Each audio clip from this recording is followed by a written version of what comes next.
Hello everyone, this is Gaurav Tripathi and you're watching Geography Today. UPSC के examination के syllabus को इतना बड़ा माना जाता है कि कई सारे एस्पिरेंट तो सिलेबस देख के ही या सिलेबस को सुन करके ये कह देते हैं कि भैया हमसे नहीं हो पाएगा। लेकिन जब हम सिलेबस को डिवाइड करते हैं, जो नीड है एग्जामिनेशन क्वेश्चन पैटर्न की, उसको देखते हैं और फिर अपनी स्ट्रेंथ को देखते हैं, तो बहुत डिफरेंस नहीं होता है।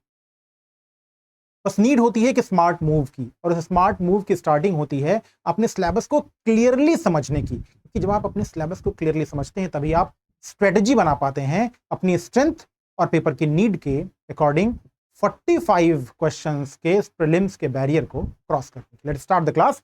आज में हम देखेंगे प्रीलिम्स का जो सिलेबस है, प्रीलिम्स एग्जामिनेशन का जो कोर सिलेबस है, वो जितनी लाइन लिखी होती है उसकी मीनिंग क्या है, कहां से उसे हम स्टडी करेंगे।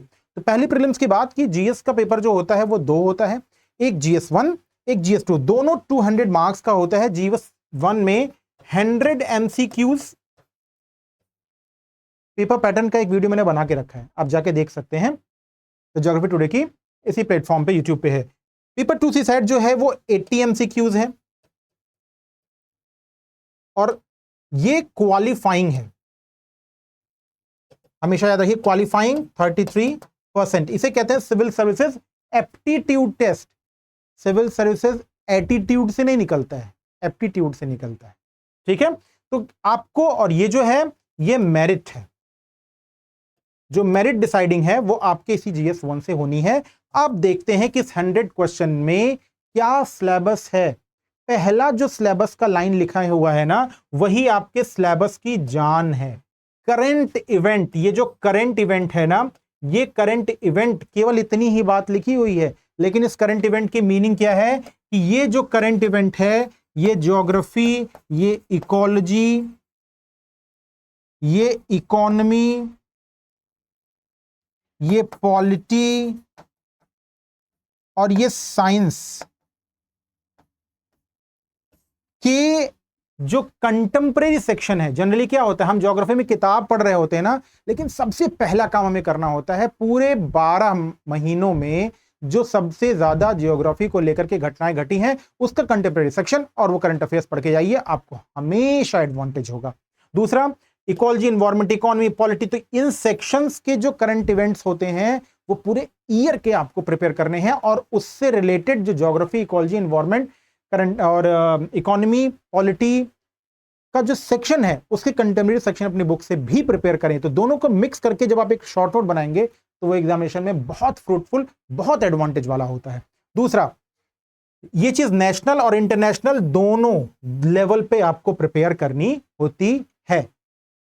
इकोनॉमी का सेक्शन इंटरनेशनल, नेशनल लेवल पे बहुत इंपॉर्टेंट है, ज्योग्राफी बहुत इंपॉर्टेंट है, इकोलॉजी इंपॉर्टेंट है, साइंस का सेक्शन आप नेशनल लेवल पे पढ़ सकते हैं, लेकिन बाकी ज्योग्राफी, इकोलॉजी, एनवायरमेंट, इकोनॉमी ये इंटरनेशनल लेवल पे बहुत इंपॉर्टेंट। तो इसी के करंट अफेयर्स पढ़ें और वही टॉपिक अपने कंटेम्परेरी सेक्शन से जरूर प्रिपेयर करें, शॉर्ट नोट दोनों को मिला के बनाएं, तो मेंस के लिए एडवांटेज हो जाएगा आपके लिए।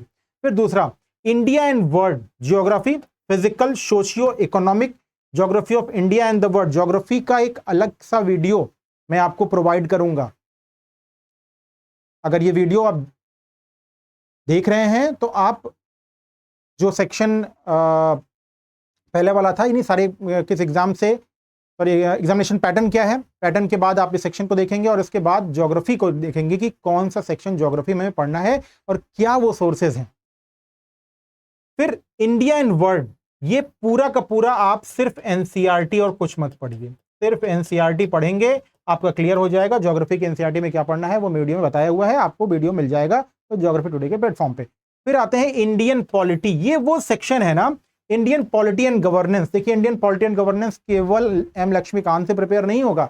इंडियन पॉलिटी एंड गवर्नेंस के लिए आपको जितना भी काम पॉलिटी में गवर्नमेंट ने पूरे साल किया है, स्कीम्स लाई हैं, पॉलिसीज लाई हैं, उन सब को प्रिपेयर करना होगा, और उसके साथ जितने एक्ट्स आए हैं वो सब प्रिपेयर करने होंगे, जितने अमेंडमेंट्स हुए हैं वो प्रिपेयर करने हैं, और उस अमेंडमेंट से रिलेटेड जो कंटेम्परेरी सेक्शन आपके एम लक्ष्मीकांत या दूसरी किताबों में दिया हुआ है वो जरूर प्रिपेयर करना है। तो करंट अफेयर से, करंट इवेंट के साथ जब आप प्रिपेयर करेंगे पॉलिटी को, तो आप प्रीलिम्स ही नहीं मेंस की आधी लड़ाई जीत चुके होंगे।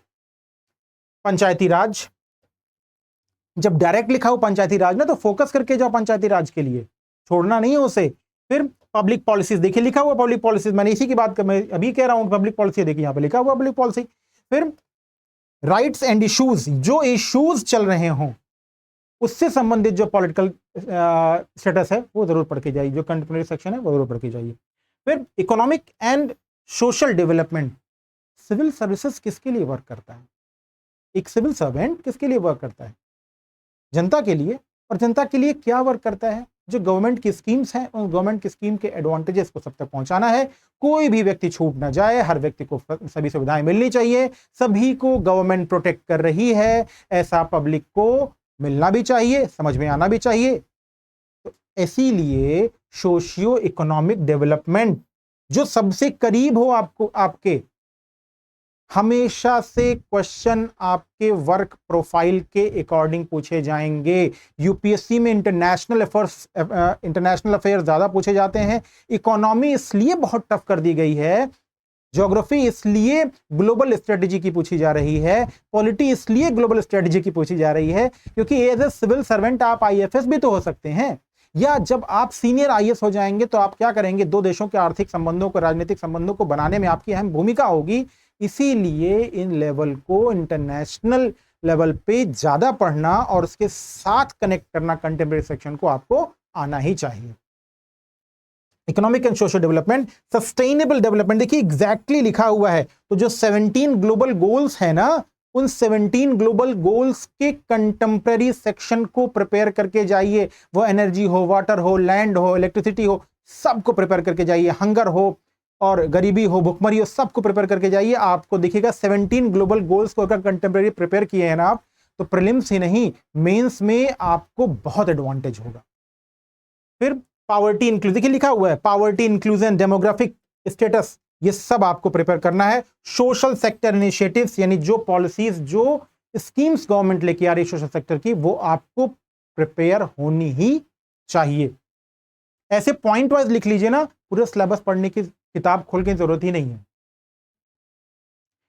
फिर सिलेबस में देखिए general issues of environment and ecology, ये पूरा का पूरा ना करंट अफेयर्स बेस होता है। जो करंट न्यूज आए वो जरूर पढ़िए। कंटेम्परेरी सेक्शन नहीं आ रही है तो ये तो दिया हुआ है, इन्वायरमेंटल इकोलॉजी, बायोडायवर्सिटी सबसे ज्यादा इंपॉर्टेंट, क्लाइमेट चेंज की घटनाएं, ये पूरा द हिंदू,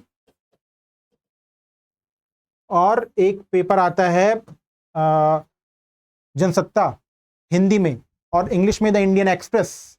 तो ये तीनों में जो आपको कंफर्टेबल लगे वो पढ़िए, उसी से क्लियर हो जाता है। और कंटेम्परेरी सेक्शन जो है बेसिक्स, वो जरूर पढ़ के जाइए।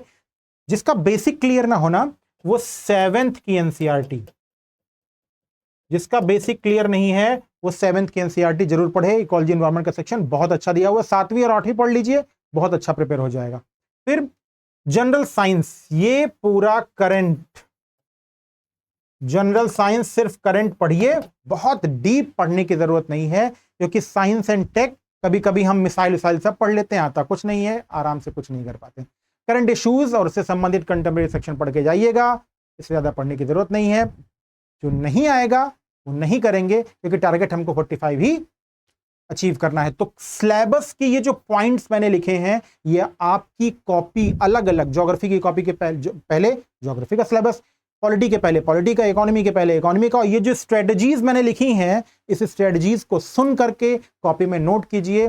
45 का जो बैरियर है वो आपके लिए उतना मुश्किल नहीं होगा। आज की इस वीडियो में इतना ही। तो ज्योग्राफी टुडे से जुड़िए और अपनी यूपीएससी की जो प्रिपरेशन टारगेट 2026 है उसको रियल फॉर्म में, द ज्योग्राफी टुडे और मैं कोशिश ये करता हूं कि एज ए एस्पिरेंट जो रियलिटी है, प्रॉब्लम क्या होती है, आपको इतना सब कुछ प्रोवाइड कर दिया जाता है कि आप रियल में जो क्वेश्चन सॉल्व करना है वो नहीं कर पाते हैं। हर एक एस्पिरेंट की अपनी एक स्ट्रेटजी होती है, स्ट्रेंथ होती है, स्टाइल होती है।